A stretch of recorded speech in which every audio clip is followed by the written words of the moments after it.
সভাত আমাৰ মাজত উপস্থিত থকা অসম চৰকাৰৰ মুখ্য সচিব ডক্টৰ ৰবি কোটা ডাঙৰীয়া, নেটফিৰ চেয়াৰমেন আৰু মেনেজিং ডিৰেক্টৰ শ্ৰী PVSLN মূৰ্তি, পদ্মশ্ৰী বঁটাৰে সন্মানিত শ্ৰী সৰ্বেশ্বৰ বসুমতাৰী আৰু মণিপুৰৰ পৰা অহা শ্ৰীমতী মৈৰামথাং মুক্তামণি দেৱী ডাঙৰীয়ানী, নেটফিৰ বিষয়া কৰ্মচাৰীসকল, আজি আমাৰ অনুষ্ঠানত ভাগ ল'বলৈ অহা হিতাধিকাৰীসকল আৰু উপস্থিত সুধীবৃন্দ, আজি নেটফিৰ 29 সংখ্যক ইনকৰ্পৰেশ্যন ডে।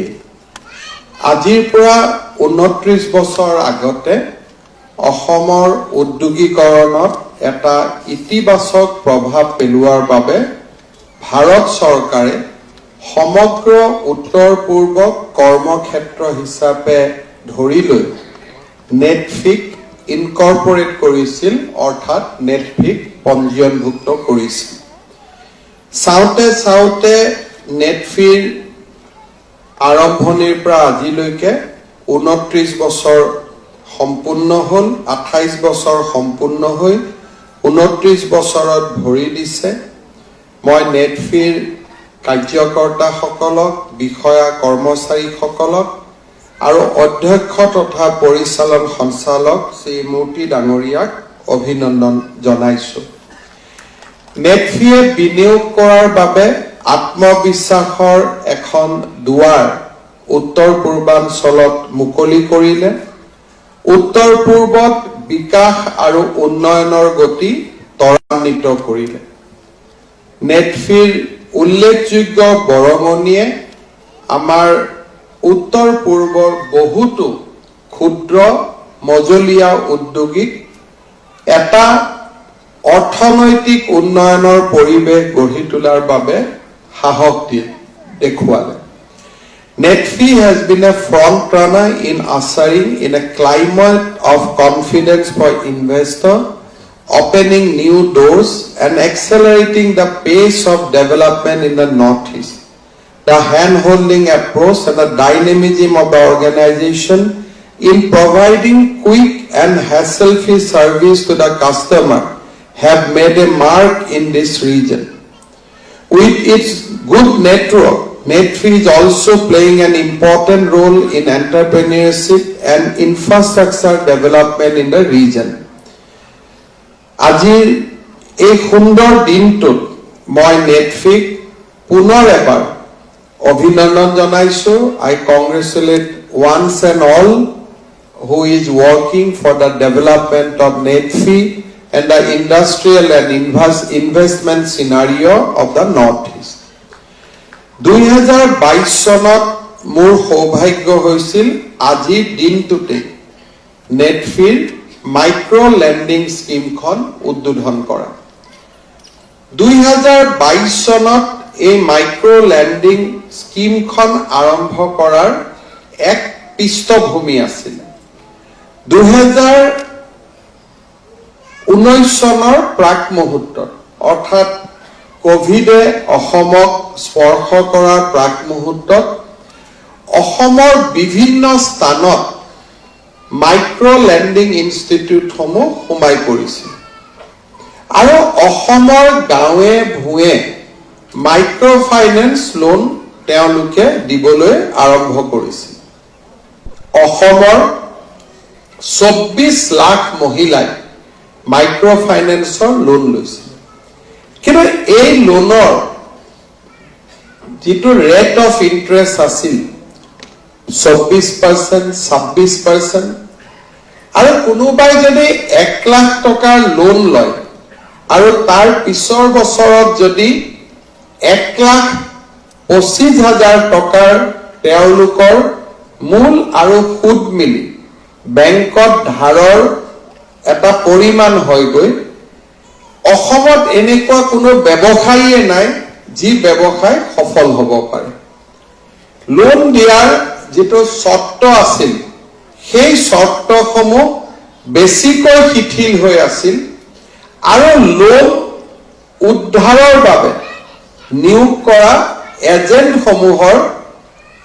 যি উদ্ধাৰ কৰাৰ লোন উদ্ধাৰ কৰাৰ যেটো ব্যৱস্থা আছিল হিউ সমালোচনাৰ উদ্ধত নাছিল এটা সময়ত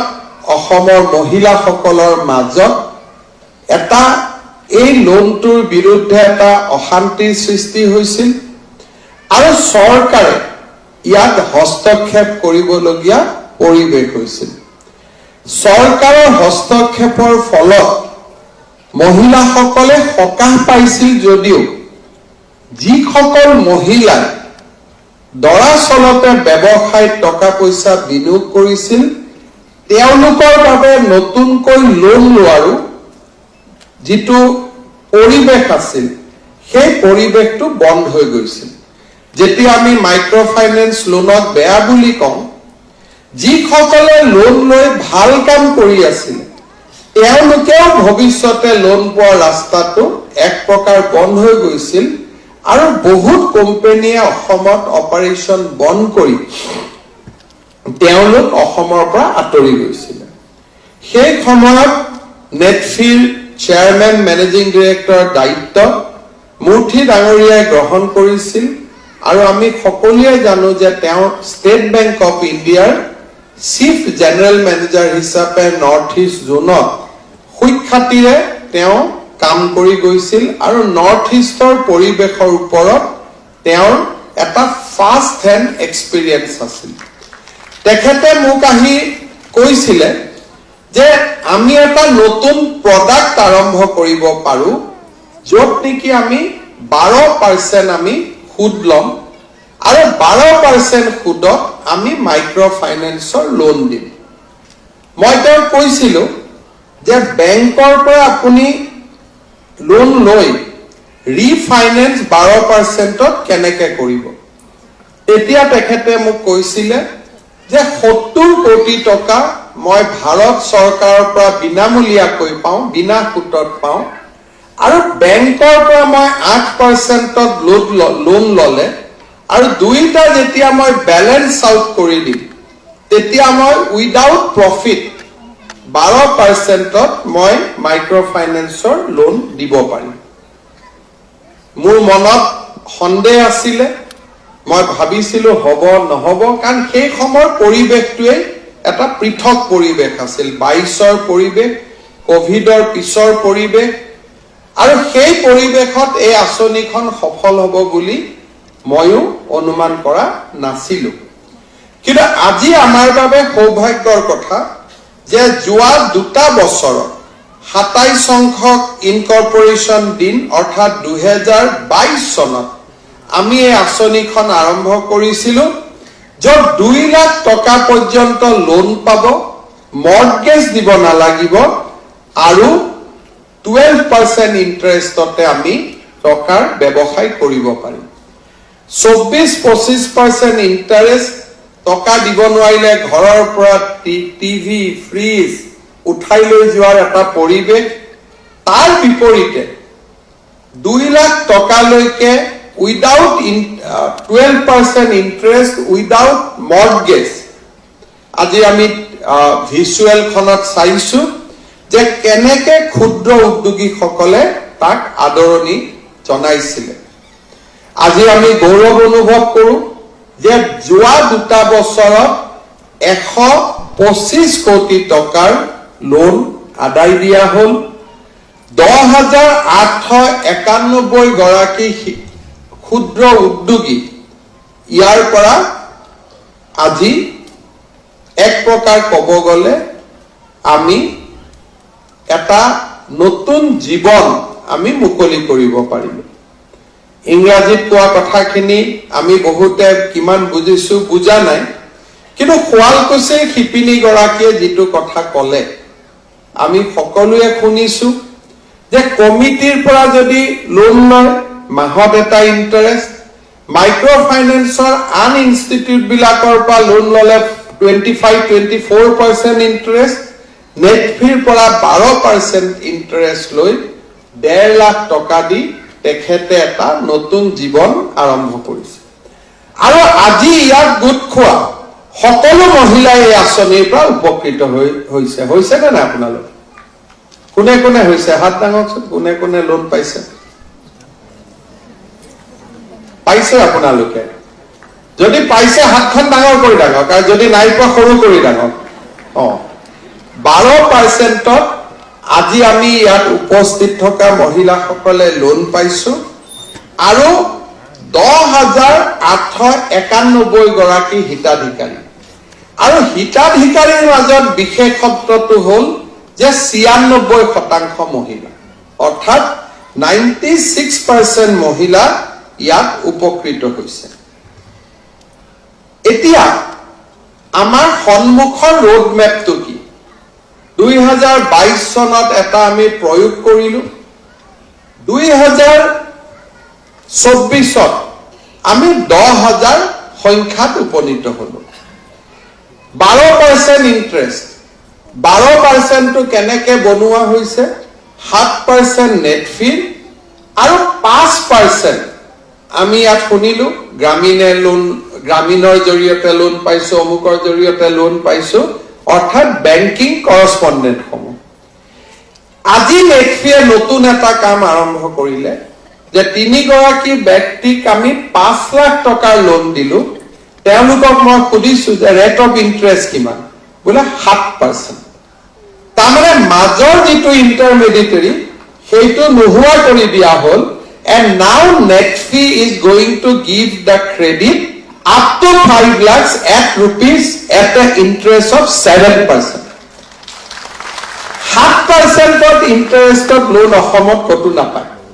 মইতো ফুড খুৰ বিলাকৰ লগত লাগি থাকো মাহত 10% আৰু কিছুমানে 12% লয় বাইদেউ বিলাকে জানে গাঁৱত ফুড খুৰে কিমান লয় নে নলয় গতিকে সকলোৱে জানে আৰু মাইক্ৰ ফাইনেন্স এইবিলাক এই বন্ধন তেওঁলোককতো মোক বেয়াও পাই মই বদমাছ বুলিয়ে কিহৰ কাৰণে 25% ইন্টাৰেস্ট লয় তাই তুই মাৰি এনেকে আহে যেন মানুহক সহায় কৰিবৰ কাৰণে আহিছে মুখে কাৰণে বেয়াও পাই মই যতে পাওঁ দুআষাৰ বেয়া কৰি কওঁ মই ভাল কৰি নকওঁ কাৰণ somehow I am convinced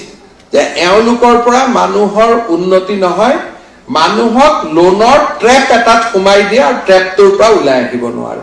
কাল চক্ৰ এটাত সোমাই দিয়ে তাৰ পৰা মহিলাসকল ওলাই আহিব নোৱাৰে এতিয়া মই নেটফিট এটা বিশেষ কথা ক'ব খুজো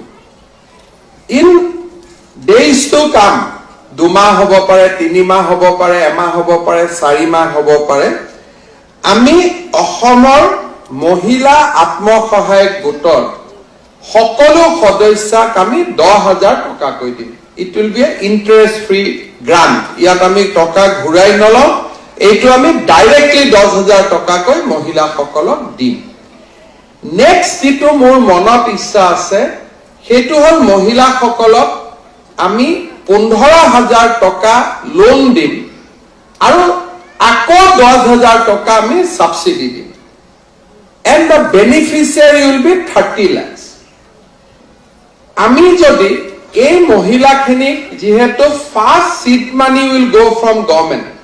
first 10,000 seed money will be given by government second 15,000 will be loan again 10,000 will be subsidy and if that 15,000 loan can be given in 7% out of that again 3.5% we will reimburse that means আমাৰ মহিলা সকলে সৰু সুৰা উদ্যোগ কৰাৰ এটা বহুত ডাঙৰ সুবিধা লাভ কৰিব মই নেটফিৰ সিএমডি মহোদয়ক অনুৰোধ কৰিম যে আপুনি আমাৰ মহিলা উদ্যমিতা আঁচনিটো ষ্টাডি কৰি লওক and how Netfee and Assam government can join hand in providing further loan to our beneficiary আমাৰ হিতাধিকাৰী সকলক কেনেকে আমি আৰু বেনিফিচিয়াৰি দিব পাৰো দ্বিতীয়তে আমি অসমৰ যুৱকসকলক 2 লাখ টকা আপফ্ৰণ্ট CM AAA আমি তেওঁলোকক গ্ৰান্ট দিম ফৰ এন্টাৰপ্ৰেনিয়ৰশিপ আৰু ইয়াতো আমি গ্ৰান্ট দিম সেই সকলক যিসকল অলৰেডি কিবা নহয় কিবা এটা কাম কৰি আছে already those who are involved in some economic activities যদি 2 লাখ টকা চৰকাৰৰ পৰা লোন লয় আৰু 2 লাখ টকাৰ ওপৰত তেওঁলোকক যি লোন লাগে, if Netflix comes in and help them, I think আমি বহুতখিনি একেলগে লগ লাগি কাম কৰিব পাৰিম. Central government gives you interest-free loan. Assam government can also give you interest-free loan. So we can work together on a solid scheme which will have a partnership from both central and state government. And central government jito 70 koti toka di ase, I can request government of India to increase it little bit more also, so that Netflix financial bargain can increase over the period. So we will work together. Aji eta সফল আঁচনি 10,000 মানুহৰ জীৱনক আমি পৰিৱৰ্তন কৰিব পাৰিছো. আৰু মই generally com that banking sector in Assam and Northeast has also started responding. It is not that we are only working and banks are not working. I must acknowledge that now our CD ratio has gone up from 32% to 58%. Jito Ahomot traditionally 32% asil, volume kom asil, etia volume increase hoise, 58% amar ji CD ratio hoise, it is on a larger base. Horu base ot nohoy. Agot 1 lakh kotit 1 lakh tokat 32,000 loan disil, etia 5 lakh tokat base hol, kino loan dise 58%. Tamane almost half of the amount, more than half today, aji bank deposit collection korar pisot credit loike gusi goise. And if we can further increase 10%, if we can go to 70-75%, then it will be a healthy ratio. Aru moi বিশ্বাস কৰো যে অসমত যি ধৰণে অৰ্থনৈতিক উন্নয়ন আৰম্ভ হৈছে, এটা গুড বেংকিং বিহেভিয়াৰ আৰম্ভ হৈছে, মই ভাবো যে the days is not far when we will reach 75% CD ratio. On this today incorporation day of Netflix, which is definitely a milestone for Assam and Northeast, I would like to congratulate all the banking fraternity of the Northeast for raising the CD ratio up to 58%. This is a huge achievement, and I must congratulate all our bankers friends through this platform. Moi bahut digholia koi noko, bhal kam bilak hoi thakok, প্ৰতিটো ভাল কামৰ লগতে অসম চৰকাৰ জড়িত হৈ থাকিব, প্ৰেৰণা সদায় আপোনালোকে চৰকাৰ আৰু ৰাইজৰ পৰা পাই থাকিব. নেটফ্লিক্স বাবে এটা সোণোৱালী ভৱিষ্যত কামনা কৰি মই মোৰ বক্তব্যৰ সামৰণি মাৰিছো. ধন্যবাদ. জয় হিন্দ, বন্দে মাতৰম.